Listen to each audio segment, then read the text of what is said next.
5 things that I wish somebody had told me when I first got into astrology rather than finding out 4, 5, 6 plus years later. A video. Just like it says on the title, I really am just going to be telling you what I wish somebody had told me beforehand, or rather earlier on, rather than finding out through experience or way further down the line. I've got 5 things today. They're kind of different, kind of related, I suppose, but then in no particular order because I can't rank things. Let's start with the one that came to mind first. And that was number 1. I wish somebody had told me about the Astrology podcast as run by Chris Brennan, often featuring Kelly Surtees and many, many other astrologers. I wish somebody had told me about the Astrology podcast when I first started astrology. And that's why I'm telling you. You can find it on Spotify, you can find it on YouTube, you can find it a million other places that I can't even remember. There are so many episodes about so many different things that you wish you could learn. And and Sammy has come to endorse it too.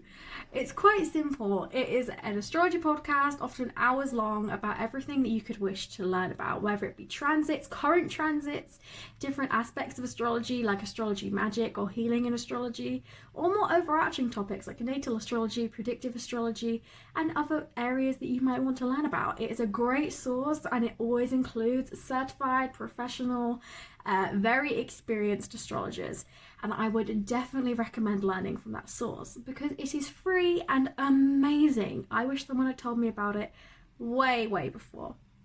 Don't you, Sam? He wishes he'd been told about it too. The second thing, which is sort of related, is that I wish somebody had told me about Astro Twitter. So I've been in a few different astrology sort of online communities before, and I've never been in one that I loved more than Astro Twitter. This community, if you go about it the right way, of course, is going to give you so much knowledge and so many ideas to really work with. And those are going to be so good for you and your development, but also considering all the different things which you might want to study. It's basically every other day that Astro Twitter makes me think about something again, or think about something I hadn't even considered. It is the community which I think I have more easily accessed true proper astrologers as opposed to astro enthusiasts. And I can tell you right now from personal experience that is a huge thing to look out for, is not learning from astro enthusiasts but learning from astrologers and people who have published books, published courses, published articles and know what they're talking about. I learnt alongside other astro enthusiasts for many years, and I had a lot of undoing of bad habits to do. Some things that just weren't true, things I just didn't really understand. It took me a long time to actually do that. And so these first 2 points are to stop you being in that position yourself. Go listen to the Astrology podcast. There are plenty of other podcasts as well. This is not an endorsement. This is not like a paid for sponsor or anything. And go and create an Astro Twitter. Follow astrologers on Twitter. They are so accessible. The tweets are amazing. And you may just find that you get into some cool conversations, debates, or something like that. There are plenty of other astrology communities out there, though I wouldn't really recommend any that I've been in. I've been in maybe like Astro Instagram, it's mostly memes, and Astro Tumblr, and that definitely did more damage than it did good. No bias, no like hate, but I was there for a while and it definitely did worse than it did good. And so I would definitely suggest that those are the 2 things you should go do right now for your own astro learning. Which brings me to the 3 other points, which are not related, but things that I wish people had told me or offered me earlier on. And that's starting with point number 3, which is try to go down the more traditional routes first. Now, that doesn't mean you have to go and become a Hellenistic astrologer right off the bat, if that's not your thing. But when I first started astrology, it was the norm to get a modern astrology Placidus chart and to just look at all these ideas and theories as though they are the truth. And here's the thing about astrology. There are plenty of theories and there are plenty of different ways you can look at a chart. But if you go into it looking at these more theoretical ideas and experimental theories, you're not going to be doing yourself a favour Because in order to create a statue, first you have to know what you're doing. And that's where looking at the traditional is going to help you. So learning about the traditional rulers, or what medieval astrologers used to think, and really focusing on the history and what has already been established, away from just the modern stuff. The modern stuff relies on that older stuff. So the quicker you can get your teeth into traditional or to more history, then the quicker you're probably going to grasp things altogether. For instance, how many people online have probably already found something about modern astrology they don't really understand, like the chart, like the planet rulers. Why is Scorpio ruled by Pluto? Well, if you look into the history and the origin of that, you'll find that Pluto wasn't originally thought to be ruled by Scorpio at all. And that actually, if you look at traditional rulers, there's more of a theory to it. There is more of a pattern. Not to say that modern astrology is wrong at all. It's actually a form of astrology. Fabulous, but the quicker you can get past the pop culture side of that and actually focus your studies on the older stuff, the theories, the introductory things you should know first, the quicker you're going to really grasp astrology. And it seems really obvious on the surface, I know, but I cannot think of how many people who have had that kind of issue with going into the one and then not actually studying the other. That brings me on to point number 4. So point number 4 is that I wish somebody had told me about the different house systems earlier on, because they're really simple. It's actually not that hard to grasp the two main different house systems, but for ages I didn't really understand them or why they might be different or which one I should use. Now there are totally so many house systems. You could use any one you want to, which brings me on to kind of point 4b, which is don't worry about which system you use use whichever one you'd like to.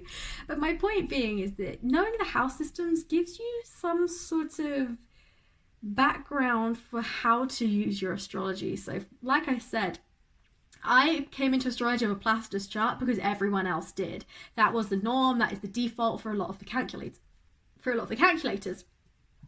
However, I actually now use whole signs, and I really like whole signs because I think it's so easy to learn on. And I wish people had told me to learn on whole signs, because it's really just as it says on the tin. If I have an Aquarius rising, I know the houses are going to follow suit, whereas Placidus can get really confusing. I remember some of the questions I used to be asked when I run my proper astrology blog and when I first started astrology were mostly because of the confusion Placidus can give to a new person who is learning astrology. So for instance, not really knowing where the rising sign is because it's automatically the first house cusp. Whole signs, you don't have that issue. Always in the first, always marked by AC. Or equally not knowing where houses begin and end. Again, not an issue with whole signs because you just have the sign marking the house. Makes things so much easier, so good for learners. I don't know why that isn't the default chart because they are so great. And if you want to go that extra detail, get a bit more complex with your chart layout, then you could go to Placidus. Finally, point number 5, by no means the last point that I would give, but the last one I could think of today, is that I wish someone had told me that there is a way to be wrong, but there is no way to be wrong. It seems so strange to say, but the thing about astrology, and this relates to point number 3 really, is that yes, there are ways that you can be incorrect and things which don't make sense or things which aren't true. For instance, Venus does not rule how I think about maths. My sun is not going to tell me what my dreams are like. There are certain things which are not true. However, you can experiment with astrology. You can see certain correlations which others maybe don't. But like I said with point number 3, in order to do that, you actually need to learn what astrology is before just getting into what astrology tells you it is in today's modern sort of pop culture way of viewing astrology. Not to say there's anything wrong with that, of course. So to take an example, one really hotly debated thing that Astro Twitter was talking about just the other day, in fact, is that does sex actually relate to the 8th house? For modern astrology, for what I was taught back in my very first days learning with astro enthusiasts, the 8th house was only sex. That was all it was. Ooh, sex, Scorpio, everything's linked. That's what they were telling you. Which is why you should definitely not go and join some of the astro enthusiast groups because it's not accurate. However, what the eighth house is actually is shared resources, so things like finances and loans, and also death and taboo subjects. And there is a link which you can pose between sex and the eighth house for lots of different theoretical reasons. And that's the fun that you can have with astrology. So saying the eighth house is Scorpio, is ruled by Scorpio, and it is sex, is wrong. And that is one of the ways that you want to actually learn, you want to cultivate good understanding. However, experimenting with how you see things, experimenting with what you see as a correlation in charts, okay. There is room for new ideas and new theories within astrology. But like said in point number 3, and kind of reiterated throughout this video, you have to know what you're doing first. So take these points from me and learn what you're doing first instead of hoping that you can learn on the way. So hopefully these 5 points have helped you. To summarize, go listen to the Astrology podcast, go join Astro Twitter, consider making your chart in whole signs. And I think I missed point number 3 because I can't remember what I said now. But always remember, I don't remember what I said. But always remember that whilst there is no way to be wrong, I said about traditional astrology. Yeah, while there is no way to be wrong, literally you want to make sure your information and your technique is correct first. So that's why you should go and study some books, study some online resources like the Astrology podcast, and then start from there. If you would like some websites to look at, I would suggest astro.com, Astrodienist. Their articles, I really like them. Not everyone may do. There are plenty of different authors out there. Just 2 from the top of my head would be Chris Brennan and Demetra George. And there are some really great books, really great articles, really great other podcasts, and like I said, astrologers online that you can go and look at. If you would like more ideas, you can check out who I follow on Twitter. You can check out my wish list on my card. There's lots of astrology books in there that you can actually have a look at, maybe buying for yourself, and things like that.